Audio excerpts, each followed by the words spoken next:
राजालाई मान्ने राजावादीहरूलाई पनि देश जोगाउने हक छ। त्यसै कारण त राजावादीको सँग म यहाँ उभिएको हुँ। त्यो देश जोगाउने मान्छ, देश चलाउने अब धर्मले होइन, सिद्धान्तले हो। र यस्तो सिद्धान्त राजनीति आओस् त्यसले हरेक धर्मलाई सम्मान गर्न सक्छ। त्यही कारण हामी धर्म सहिष्णु राज्यको वकालत गर्छौँ। निरपेक्षता, धर्मनिरपेक्षता भनेको यो हुन त एउटै धर्मलाई मात्रै भने जस्तो लाग्छ, तर वास्तविकता त्यही हो। यो क्रिस्चियनीकरणको भलान हो के, जसले हाम्रो पहिचान सिकाउँछ, देश सिकाउँछ। तर पनि हामी नेकपा माले संस्थागत निर्णय गरेर किन आयौँ भने देशमा अहिले विदेशीहरूको अभूतपूर्व हस्तक्षेप छ। एउटै कारण के अरे 7 सालमा 46 साल 63 सालमा भएका डेमोक्रेटिक परिवर्तनहरू विदेशी हस्तक्षेप र विदेशी प्रभाव सहित भएका हो। र 3 चोटि भएको परिवर्तन चाहिँ जम्मा भएर यति धेरै फोहोर जम्मा भएको छ कि जनतालाई अधिकार दिने नाममा राष्ट्र कमजोर भएको छ। पृथ्वीनारायण शाहलाई राजा भएकोले मैले मानेको होइन, बडा महाराजा भएकोले पनि मानेको होइन। उहाँ नेपालको एकीकरणकर्ता भएकोले, यसको सुन्दर सार्वभौमिकता अखण्डता भएको वजिदलाई, यसको जुगलाई रक्षा गर्ने, निर्माण गरेर टिकाउने व्यक्ति भएकोले मैले मानेको हो। जाने बुद्धि दिने पृथ्वीनारायण शाह हाम्रो ठुलो भनौँ न राष्ट्र निर्माता मात्रै होइन, हाम्रो बुद्धि मार्गदर्शक, हाम्रो आध्यात्मको पनि मार्गदर्शक। उहाँले भन्नुभएको छ सबैले आफ्नो कुला धर्मको पालन गर्नु भन्नुभएको छ। यसरी सबै कुरामा हामीलाई चिन्तनले होस्, सिद्धान्तले होस्, या भूगोलले होस्, या स्वतन्त्र राष्ट्रले होस्, नेपालीहरूलाई बलियो तुल्याउने प्रथम मार्गदर्शक एकीकरणकर्ता पृथ्वीनारायण शाहको जहिले पनि जय हुनुपर्छ। उहाँ अमर रहनुपर्छ। उहाँको विरोधमा काम गर्ने मान्छेहरू कि नेपाललाई नबुझ्ने, यो शब्दको अर्थ खराब हुन्छ कि अधम हुन्छ। पेटको कुरा त लागु हुँदैन भने माथिको कुरो सबै ठाउँमा एकै ढङ्गले लागु हुन्छ, हुँदैन नि त। त्यसलाई त सिधै गरेर लागु गर्ने कुरा। यिनीहरू देशप्रेमी हुन् कि विदेशप्रेमी हुन्, ठुलो प्रश्न हो। समाजको आवाज.com। हाम्रा मुलुकमा शासनमा बसेकाहरू, शासन पर्खेर बसेका प्रतिपक्षहरू र पछि पनि आउँछौँ भनेर राजनीति गर्नेहरू, यिनीहरू देशप्रेमी हुन् कि विदेशप्रेमी हुन्, ठुलो प्रश्न हो। किनभने पृथ्वीनारायण शाह जसले भनौँ न लगभग 300 वर्ष अगाडिदेखि भनौँ 2200-2400 खण्डमा टुक्रिएको नेपाललाई दक्षिणबाट बढिरहेको ब्रिटिस हिन्द ब्रिटिस उपनिवेशवाद विस्तारवादको विरुद्ध लडेर एकीकृत गर्नुभयो र हाम्रो 5000 वर्ष अगाडिदेखिको नेपालको नामलाई उहाँले उज्यालो बनाउनु र विश्वमा एउटा पहिचानयुक्त देशको रूपमा अघि सार्नु। र पृथ्वीनारायण शाहले पछिल्लो पटक जुन एकीकरण गर्नुभयो त्योभन्दा अगाडि पनि नेपाल ठुलो थियो। कामाख्यादेखि कश्मीरसम्म, हिमालदेखि गङ्गासम्म भएको इतिहास पनि छ। अब बढ्दै खुम्चिँदै टुक्रिँदै जोडिँदै आएको इतिहास पनि छ। पृथ्वीनारायण शाहभन्दा जस्ट केही अगाडि अब एचएमएलले मुकुन्द सेनले नेपाललाई एकीकरण गरेको र त्यो नटिकेको अवस्था पनि छ। र पृथ्वीनारायण शाहले परापूर्व कालदेखि नेपालको इतिहासलाई अवलोकन गर्दै जोड्नु मात्रै ठुलो कुरा होइन, टिकाउनु ठुलो कुरा हो। त्यही कारण उहाँले जोड्नु मात्रै भएन, उहाँले टिकाउने नीति लिनु अगाडि सार्नु, आफूले पनि टिकाउने विचारलाई लागू गर्नु, कार्यान्वयन गर्नु। एचएमएलले छोराहरूलाई बाँडेकोले गर्दा काठमाडौँका एकीकृत भएको काठमाडौँ पनि 3 राज्यमा बाँड्यो। मुकुन्द सेनका पनि भाइ छोराहरूले राज्य बाँडे र पाल्पाको सेन राज्य, चौदण्डीको सेन राज्य, विजयपुरको सेन राज्यमा बाँडियो। 3टा सेन राज्य हिन्दूपन्थी भन्ने सेनहरूले पनि त्यस्तो गरे। यो तितो अनुभवबाट पृथ्वीनारायण शाह उहाँ त्यसबाट जानकार हुनुहुन्थ्यो, त्यसको भुक्तभोगी हुनुहुन्थ्यो। त उहाँले यसरी जनताको सहयोगले एउटा हिमवत खण्डमा टुक्रिएका राज्यलाई जोडेर जुन राज्य बनाउनु भयो, त्यो कसैको पेवा होइन, मेरो पनि पेवा होइन। यो राज्य हो, यो भागभण्डाको विषय होइन, यसमा अंश बन्डा लाग्दैन। मैले भाइहरूलाई अंश बन्डा गर्नुभयो, धर्मेन्द्र मर्दन शाहले होस्, अरू भाइहरूले जब पाटनमा को चाहिँ राजा हुन चाहेका थिए, पृथ्वीनारायण शाहले अस्वीकार गर्नु। एउटा भाइ राज्य दिएर भनेर फेन्दिएर कास्की गएर बसे, उदेका विरोधीले उनलाई मारिदिए, तर पनि उहाँले उनीहरूलाई भाइ त हुन् भनेर राज्य दिएर उनीहरूलाई खुसी पार्न चाहनु भयो। एचेबलको कारणले, मुकुन्द सेनको कारणले गर्दा उहाँमा यी ज्ञान बुद्धिहरू पलाए। त पृथ्वीनारायण शाहले जोडेनन् मात्र, टिकाए पनि। भलै अहिले आएर कयौँ पञ्चमार्गीहरू त्यो जोडेको नेपाललाई फुटाउनको निम्ति विविध करतुत गरिरहेका छन्, त्यसलाई हामीले बुझ्नुपर्छ। त्यहाँ यस्तो पृथ्वीनारायण शाह जसले देश बनाएर टिकाउने बुद्धि पनि दिए, यस्तो पृथ्वीनारायण शाह जसले अब एउटा राज्य बनाए, गुरे टाकुरे राज्यबाट एउटा व्यवस्थित राज्यमा नेपाललाई परिणत गर्नको निम्ति उहाँले सिद्धान्त दिनु। सानो छ दिव्य उपदेश, तर धेरै गुणहरूले ज्ञानहरूले भरिएको छ।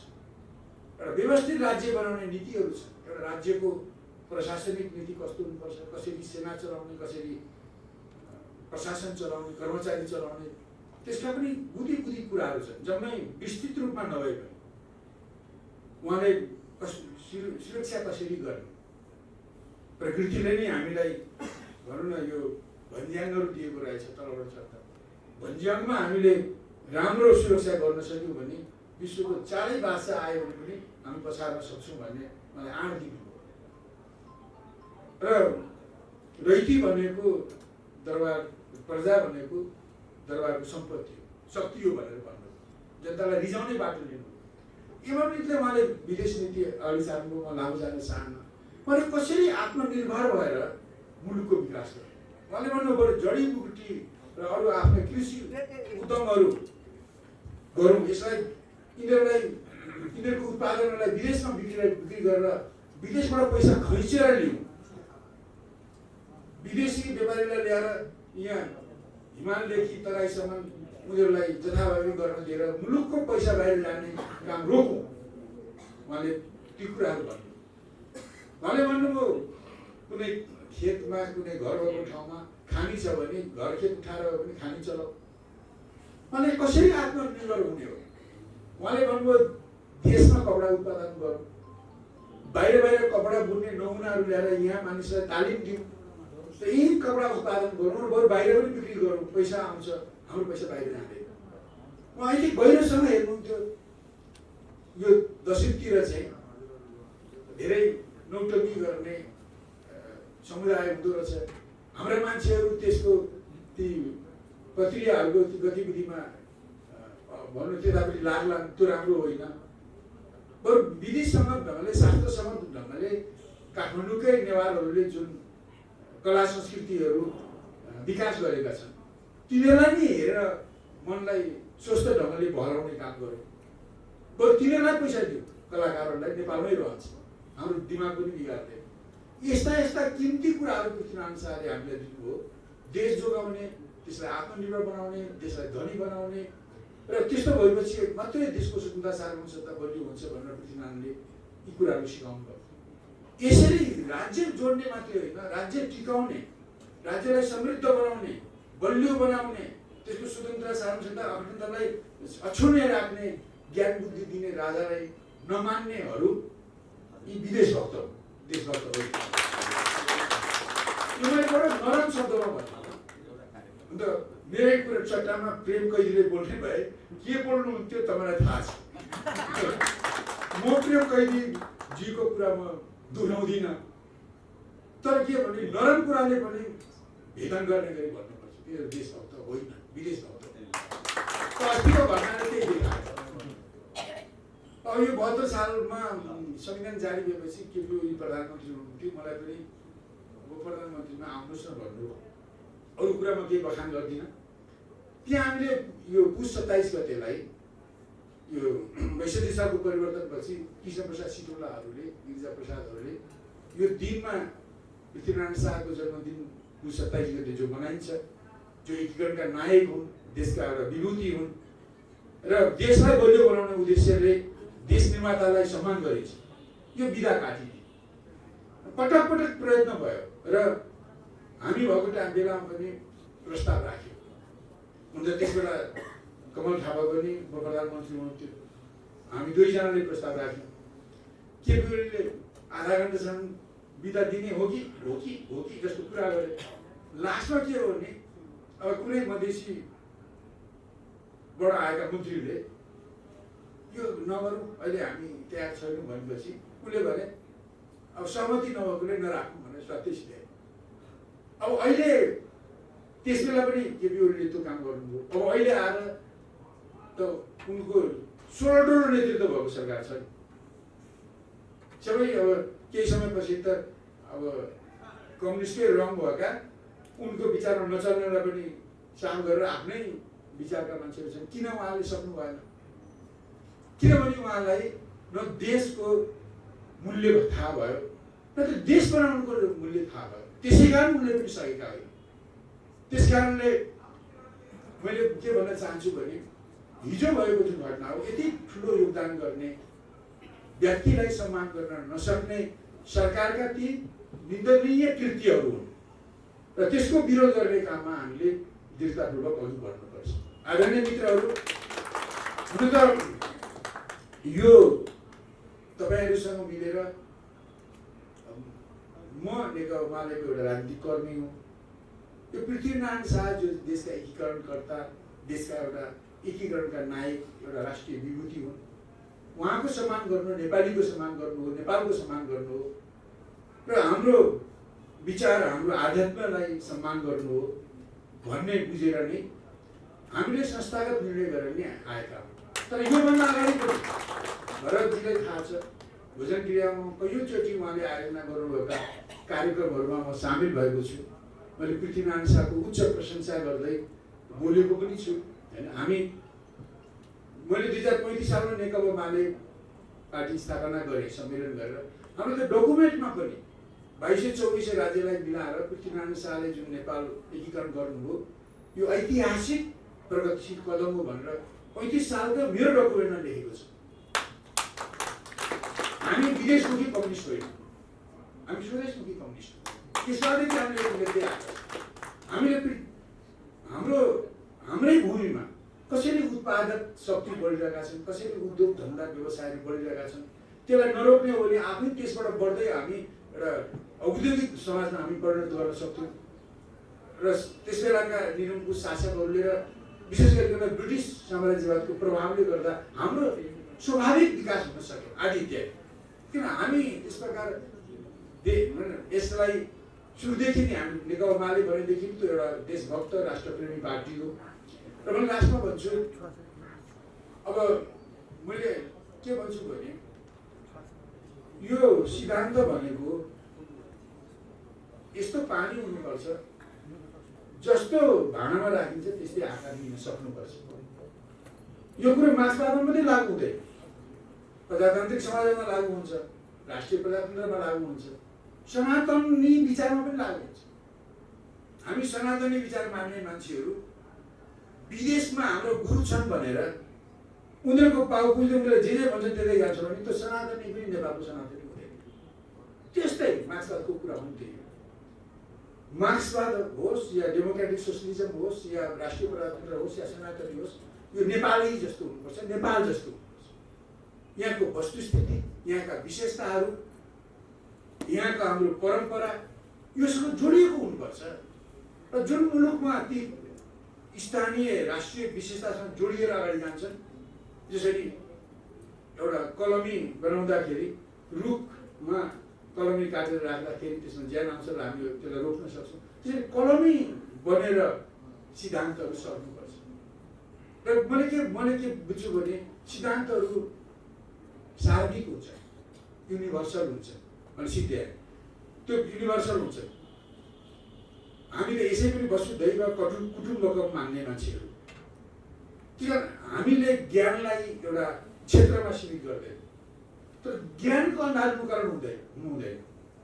हामी वेद विश्वभरि जान सक्छ भन्छौँ भने अरू मुलुकमा आएका ज्ञान पनि नेपालमा आउन सक्छ, त्यसमा हाम्रो वैरभाव हुँदैन। तर ज्ञान जहाँको आए पनि नेपाली हुनुपर्छ। नेपालको स्वार्थ, नेपालको हित, नेपालको राष्ट्रियतालाई त्यसले प्रवर्धन गर्न सक्नुपर्छ। तब मात्रै त्यो ज्ञानले नेपालीहरूको हित गर्न सक्छ। त्यसकारण अब हुन त यहाँ कतिपय यो देशको हित नगरेर जथाभावी गर्नेदेखि रिसाउँदा भन्छन् नि, रिसाउनेले वेद पनि पढ्दैन भन्छन् होइन। त्यो रिस उठेर जथाभावी पनि बोलिन्छ कहिले कहिले। ज्ञानको पनि विरोध हुन्छ, ज्ञानका गुरुको पनि विरोध हुन्छ। ज्ञान ल्याउने पाश्चात्य गुरु पनि गुरु नै हुन् र पौरस्थ गुरुहरू पनि गुरुहरू नै हुन्। गुरुहरूलाई हामीले गुरुभ्यो नमः गर्नुपर्छ। तर जसले देशको हित विपरीत काम गर्छन्, देश विपरीत राम्रै सिद्धान्त पनि देशको विपरीत प्रयोग गर्छन्, तिनीहरूलाई विरोध गर्नुपर्छ। यति भन्दै पृथ्वीनारायण शाहले हामी सबैलाई नेपालमुखी हुने बाटो पनि देखाउनु भयो, उपदेश पनि दिनुभयो। हामी हुन सकेनौँ। म आफै पनि भनौँ, म मार्क्सवादी आन्दोलन लाग्ने क्रममा मैले त्यसलाई धेरै नेपालमुखी ढङ्गले त्यसलाई निकै लामो समयसम्म मैले हेर्न सकेँ। तर हन्डर ठक्कर खाँदै जाने क्रममा र देशलाई माया गर्ने मान्छेले देशलाई कम्युनिस्ट नामधारीले देशलाई माया नगर्ने, नेपालमा अहिले धर्मनिरपेक्षता सुहाउँदैन भन्दा त्यसले मार्क्सवाद छोडिस् भनेर नाक खुम्छन् मेरो अगाडि कति कम्युनिस्टहरू। अब वेदको कुरा पनि विश्वभरिमा जम्मै कुरा सबै ठाउँमा लागु हुँदैन। गुरुजी हुनुहुन्छ, वेदको कुरा त लागु हुँदैन भने मार्क्सवादको कुरा सबै ठाउँमा एकै ढङ्गले लागु हुन्छ? हुँदैन नि त। त्यसलाई त सिधै गरेर लागु गरेको छ। किनभने हामीले त्यसरी जानुपर्छ। यसरी जाने बुद्धि दिने पृथ्वीनारायण शाह हाम्रो ठुलो भनौँ न राष्ट्र निर्माता मात्रै होइन, हाम्रो बुद्धिको पनि मार्गदर्शक, हाम्रो आध्यात्मको पनि मार्गदर्शक। उहाँले भन्नुभएको छ सबैले आफ्नो कुला धर्मको पालन गर्नु भन्नुभएको छ। यसलाई मार्क्सवादले रोक्दैन नि। अब विकृत मान्छेले रोक्ला, बेग्लै कुरा हो। नबुझ्नेहरूले रोक्ला अथवा विदेशमुखी व्याख्या गर्नेले रोक्ला। तिनीहरूको मार्क्सवादसँग कुनै सरोकार छैन। त्यसकारण यसरी सबै कुरामा हामीलाई चिन्तनले होस्, सिद्धान्तले होस्, या भूगोलले होस्, या स्वतन्त्र राष्ट्रले होस्, नेपालीहरूलाई बलियो तुल्याउने प्रथम मार्गदर्शक एकीकरणकर्ता पृथ्वीनारायण शाहको जहिले पनि जय हुनुपर्छ। उहाँ अमर रहनुपर्छ। उहाँको विरोधमा काम गर्ने मान्छेहरू कि नेपाललाई नबुझ्ने, यो शब्दको अर्थ खराब हुन्छ कि अधम साथीले सिंहदरबार अगाडि यस्तै कुरा गर्नु। तपाईँ पृथ्वीनारायण शाहलाई किन मान्नुहुन्छ भने पृथ्वीनारायण शाहलाई राजा भएकोले मैले मानेको होइन, बडा महाराजा भएकोले पनि मानेको होइन। उहाँ नेपालको एकीकरणकर्ता भएकोले, यसको सुन्दर सार्वभौमिकता अखण्डता भएको वजिदलाई, यसको जुगलाई रक्षा गर्ने, निर्माण गरेर टिकाउने व्यक्ति भएकोले मैले मानेको हो। राजा त धेरै भए मुलुक नेपालमा, सबैलाई हामी पृथ्वीनारायण शाहलाई जस्तो बोकेर कहाँ हिँड्छौँ र? हिँड्दैनौँ नि त। ती राजाहरू जसले देशको हित गरेका छन्, जति हदमा हित गरेका छन् त्यति हदमा प्रशंसा गर्नुपर्छ। जस्तो मैले महेन्द्र भले उनको निरङ्कुश परिपाटी थियो तर उनी राष्ट्रवादी थिए भनेको छु। त्यसो भन्दा कतिपय कम्युनिस्टले मलाई उचित पनि काट्न खोजे। धेरै नेपालीहरूले राम्रै बोलिस् पनि भनेका छन्। अब म उचितदेखि पनि डराउँदिनँ, अरू प्रशंसा गर्नेहरूलाई म धन्यवाद दिन चाहन्छु। एउटा कुरा के भने अहिले हामीले के भने अहिले हामीहरू यो समुदायसँग भन्छ अहिले यहाँ तपाईँले भने जस्तै राजालाई मान्ने मान्छे हुनुहुन्छ भने मलाई राम्ररी थाहा छ। अरू विभिन्न सिद्धान्त बोक्ने छन् भनेर पनि राम्ररी थाहा छ। तर पनि हामी नेकपा मालेले संस्थागत निर्णय गरेर किन आयौँ भने देशमा अहिले विदेशीहरूको अभूतपूर्व हस्तक्षेप छ। एउटै कार्यक्रम 7 सालमा 46 साल 63 सालमा भएका डेमोक्रेटिक परिवर्तनहरू विदेशी हस्तक्षेप र विदेशी प्रभाव सहित भएका र 3 चोटि भएको परिवर्तन चाहिँ जम्मा भएर यति धेरै फोहोर जम्मा भएको छ कि जनतालाई अधिकार दिने नाममा राष्ट्र कमजोर भएको छ। पृथ्वीनारायण शाहलाई एउटा बुढियाले यो पृथ्वीपुरको लडाइँबाट भाग्दाखेरि भाग पाइछन्। पृथ्वीनारायण शाह तातो भात दिँदाखेरि भोकाका थियो होला लडाइँबाट जाने तातो भात दाल हालेर बिचबाट गोम्न गर्दाखेरि मुख पढेछ उसले थुथु गरेर बुढीले भन्छ कस्तो यो पृथ्वीनारायण शाह जस्तो रहेछ यो पृथ्वीनारायण शाह। अनि उसले भन्छ किन यसो भनेको भन्दा पृथ्वीनारायण शाहले पनि झ्याम्मै बिचमै हमला गर्छ, छेउछेउबाट कोतर्दै बिस्तारै बिस्तारै खायो भने न सबै खानु एक ताल खान सकिन्छ। तपाईँ पर्खिनुहोस् न, तपाईँ पृथ्वीनारायण शाह नहुनुहोस्, बाल्यकालको पृथ्वीनारायण शाह नहुनु। म आउँदैछु त्यसमा। अब मैले यति नै भने मैले लामो भएन त्यस्तो भएकोले अब अहिले विदेशीहरूको प्रभाव धेरै भयो।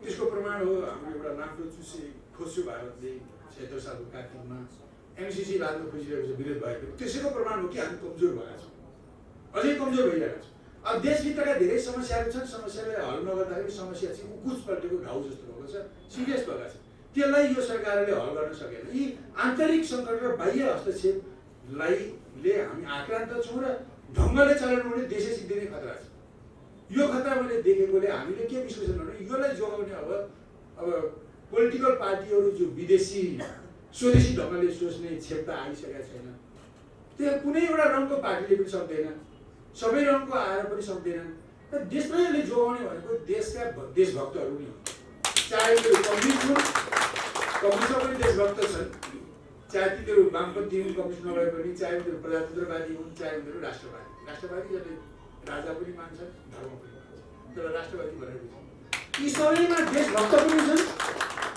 विदेशभक्त पनि छन् अब यो राष्ट्रवादीमा चाहिँ देशभक्त छन् भनेर तपाईँ ढुक्क नपर्नुहोस् है त्यो नपर्नुहोस् त्यहाँ यहाँ उस्तै हाम्रो गुरुजीको जस्तै गुरु वशिष्ठको जस्तै कपडा लगाउने विदेशीहरूले क्याट दियो भने त्यसलाई दैनिक देवले जेबमा राखेर त्यसकै आधारमा यहाँ झन्डा सिलाउने मान्छे पनि छन् ती राष्ट्रवादीहरू कति राष्ट्रवादी हो त्यहाँ राष्ट्रवादीभित्र पनि विदेश भक्तहरू छन् तर अहिले सबै सक्कली देशभक्तहरूलाई चिन्ने भएको छ भने लामो भन्नुभयो भने एजेन्डालाई लिएर त्यसरी जाने क्रममा होइन देशमा एउटा नयाँ शक्ति निर्माण हुनुपर्छ जसले बेइमान र भ्रष्ट शक्तिको विरुद्धमा एउटा प्रगतिशील र देशभक्त प्रगतिशील लोकतान्त्रिक शक्ति बन्नुपर्छ त्यसको सरकार बन्नुपर्छ त्यसको एजेन्डा लागू गर्नुपर्ने हुन्छ अब यस सन्दर्भमा ठिक छ राजालाई मान्ने राजावादीहरूलाई पनि देश जोगाउने हक छ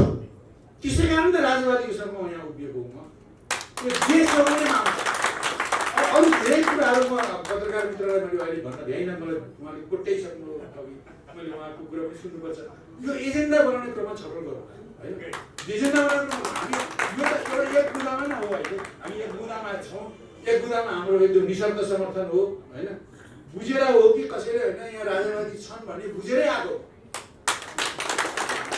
अरू पनि छन् अब यहाँ बिबी काङ्ग्रेसको यहाँ कुशललाई देखिरहेको छु हामीले कोसिस पनि गरेका तर के भने अब अरू एजेन्डा कसरी तय गर्ने होइन देश जोगाउन त खालि एउटा कुराले मात्रै हुँदैन अब मैले यहाँ बहस हेर्न चाहन्न अब यो सुरेन्द्रजीहरूले एउटा कार्यक्रमिक बहस ल्याउनु भयो भने त्यसमा राजाको बारेमा हाम्रो दृष्टिकोण के हो संहिताका बारेमा हाम्रो दृष्टिकोण के हो धर्मनिरपेक्षता हटाउनुपर्छ भन्ने हामीले संविधान सभादेखि भन्दै आएको मानेनन् अब त्यसलाई हटाउनुपर्छ भन्ने मात्रै छैन त्यसपछि के भन्ने कुरामा हाम्रो अलिकति रिजर्भेसन छ होइन हिन्दूहरू 80% भए पनि हिन्दू राष्ट्र लेखाउँदा नेपाललाई कति फाइदा हुन्छ नलेखाउँदा कति छलफलको कुरा हो मैले एउटा गुरुजीहरूलाई के भन्छु भने जतिसुकै भए पनि गुरुजीहरूले बुझ्नुपर्छ देश चलाउने अब धर्मले होइन सिद्धान्तले हो र यस्तो सिद्धान्त रान्ति आओस् त्यसले हरेक धर्मलाई सम्मान गर्न सक्छ त्यही कारण हामी धर्म सहिष्णु राज्यको वकालत गर्छौँ निरपेक्षता धर्मनिरपेक्षता भनेको यो हुन त एउटै धर्मलाई मात्रै भने जस्तो लाग्छ तर वास्तविकता त्यही हो यो क्रिस्चियनीकरणको भलान हो के त्यसलाई हाम्रो पहिचान सिकाउँछ देश सिकाउँछ अरू कुरा छिटो होला अहिले मैले भने अर्को कार्यक्रममा पनि आउनुलाई हवस् त बहुत धन्यवाद समाजको आवाज.com